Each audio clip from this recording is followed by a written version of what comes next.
بسم اللہ الرحمن الرحیم۔ اللہ کے نام سے شروع جو بہت مہربان رحم والا۔ عورتوں پر عدت دو طریقوں سے واجب ہوتی ہے، طلاق یا شوہر کی وفات سے۔ مردوں پر کتنے طریقوں سے عدت واجب ہوتی ہے؟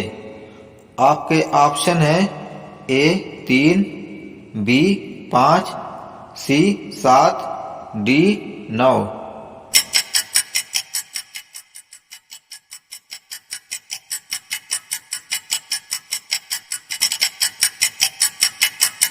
صحیح جواب ہے آپشن ڈی 9۔ مردوں پر 9 طریقوں سے عدت واجب ہوتی ہے۔ نمبر 1، جب اس کی 4 بیویاں ہوں اور ان میں سے ایک کو طلاق دے دے تو کسی اور عورت کے ساتھ اس وقت تک نکاح نہیں کر سکتا جب تک اس متعلقہ عورت کی عدت نہ گزر جائے۔ نمبر 2، جب اپنی بیوی کو طلاق دے دے تو متعلقہ کی بہن سے اس وقت تک نکاح نہیں کر سکتا جب تک متعلقہ کی عدت نہ گزر جائے۔ نمبر 3، جب باندی خریدے تو اس وقت تک اس سے قربان نہیں کر سکتا جب تک ایک حیض کے ساتھ اس کا استبراء نہ کرے۔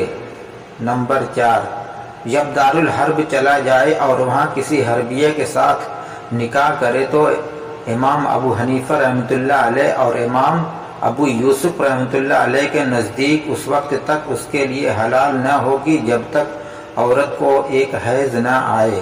نمبر 5، جب کوئی حربی عورت دارالاسلام کی طرف ہجرت کر کے آئے اور اس کا شوہر دارالحرب میں ہو تو امام ابو حنیفہ کے نزدیک اس عورت پر عدت نہیں ہے اور وہ اسی وقت نکاح کر سکتی ہے، اور امام ابو یوسف اور امام محمد رحمۃ اللہ علیہ کے نزدیک جب تک عورت کی عدت نہ گزر جائے کسی مرد کے لیے اس کے ساتھ نکاح کرنا جائز نہیں۔